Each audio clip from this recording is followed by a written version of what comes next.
কে বলে বলো তো কাচের মতো ত্বক পেতে জলের মতো টাকা ভাসাইতে লাগে? এই জন্য কয় নাচতে না জানলে উঠোন বেকা। আমার চুলের মতো এই জগতে সবই মনের ভুল, কিন্তু বাবাইয়ের দোকানে রূপোর রাখির কালেকশন গুলো কিন্তু ভারী খাসা। আর এই সকাল হইলেই এক প্রকার যুদ্ধ চলে। আমি যদিও দুদিন অন্তরই নিজের রুটিন বদলাই, তাই কদিন যাবত হইলে সকালবেলা খাচ্ছি এই চিয়া সিডে লেবু মধু দিয়ে গরম জলটা। আমার ওয়েট লস জার্নিতে খালি পেটে এটা সেরা। আর মারেও তাই বলে দিয়েছি একেবারে তেল ছাড়া রান্না খাবো। আর চ্যালেঞ্জ নিয়েছি 7 দিনে 7খানা লাউয়ের রেসিপি খাবো। লাউ যে ওজন কমাতে কতখানি কাজ দেয় তার আলাদা করে কি কই। আজ তাই মা বানাইলো এই লাউয়ের ডাল, কিন্তু বাঙালি মানে যে সবজির আগা ডগা কিছুই ছাড়ে না। লাউয়ের খোসাটারেও নাকি ছাড়লো না, কিন্তু পেঁয়াজ কালো জিরা দিয়ে এমন মজার ভেজেছিল ওই দিয়েই ভাত খেয়ে ফেললাম। আর সকাল সকাল আজ আমাদের ভাত বসেছে, কাদের কাদের বাড়ি এমন হয়। আর এই যে আমার একার সাথে কি হয় এমন, যখনই ঠিক স্নানে যাবো তার ঠিক আগেই ডেলিভারি দাদার হাঁকা ডাকি। জাগা খাড়াও দেখাই ফ্লিপকার্ট দিয়ে নিয়েছিলাম এই সুন্দর নুপুর জোড়া, কোন এক সুন্দর শাড়ির সাথে সেজে গুজে পরবো বলে। আর আগে না মিন্ত্রা দিয়ে কেনাকাটি করতে ভয় হতো, না জানি কোন ডাকাতের মতো গলা কাটবো, কিন্তু না এখন 300-400 টাকার মধ্যে এমন সুন্দর সুন্দর টপ পেলে আর কে লোভ সামলায় কত।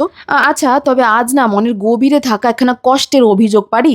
যখনই আমার কোথাও ঘুরতে যাওয়ার হয় তখন নিজের দশাটা থাকে ঠিক ভেজা কাকের মতো, কিন্তু যখন কিনা বাড়ি বসে এমনি সেমনি সেজে গুজে ঢং করি তখন চোখের কাজল বলো, ঠোঁটের লিপস্টিক বা হেয়ার স্টাইল যারে কয় এককারে টপ নচ। এ কেমন অন্যায় বাপু কও দেখি। আর সবার কাছে শখের দাম লাখ টাকা, তাই আমি কেন 200 টাকার কাঠের চুরির শখ পূরণ করুম না। আর এই দিক মায়ের রান্নাঘরে ভাতের হাড়িতেই লুকিয়ে আছে কোরিয়ান লাইক কাচের মতো ত্বক পাওয়ার রহস্য। আগে হ্যাঁ বাপু, এই যে কাচের মতো চকচকে ত্বক পেতে পার্লারে গিয়ে নাইসিনামাইড প্রোডাক্ট কেনার পেছনে হাজার হাজার টাকা খরচা করা হয়, তার লাগে না মাত্র একটা ফেস প্যাক ব্যবহার করি। আমি তো এমনটাই করি যখনই মায়ের রান্নাঘরে ভাত হয়, এক হাতা ভাত আর এক হাতা ওই ভাতের মার তুলে নিয়ে একখানা মিক্সিং জারে ভালো করে পেস্ট করে নিই, ঠান্ডা হলে তার মধ্যে 1 চামচ মধু। কারো কারো ত্বকে আবার মধু সহ্য না হলে ঘৃতকুমারী জেল, এই অ্যালোভেরা জেল তো সবার ত্বকে সুইটেবল। আর এই মহারানী একখানা চরম পাবলিক বটে, এই ভাতের তৈরি ফেস প্যাক মুখে লাগাতে নাকি তার গা শিরশির করে। এই কেমন কথা কও। 10 মিনিট রেখে জল দিয়ে ধুয়ে নিই, রেজাল্ট তোমরাই দেখো। ঠিক জানি কচু পাতায় জল ধরে না। এমন কাচের মতো চকচকে ত্বক না পেলে তখন না হয় আমার নামে 2খান নিন্দাই করো। সপ্তাহে 4-5 দিন ব্যবহার করে দেখো, তারপর ল্যাদ খেতে খেতেই সারাদিন কাটলো। সন্ধ্যা গড়িয়ে গেছিল আমার স্নান করতে, বাবা দেখি দোকানে ডাকাডাকি করছে, কারণ এই সুন্দর সুন্দর রাখিগুলো আমায় দেখাবে বলে। সামনেই তো রাখি আসছে, কি ভারী সুন্দর নাই কালেকশন গুলো, তাও আবার নাকি 925 হলমার্ক সিলভারের। মাত্র 300 টাকা থেকে শুরু হচ্ছে, তোমরা চাইলেই হোয়াটসঅ্যাপ নম্বরে যোগাযোগ করে নিও। রাধে রাধে।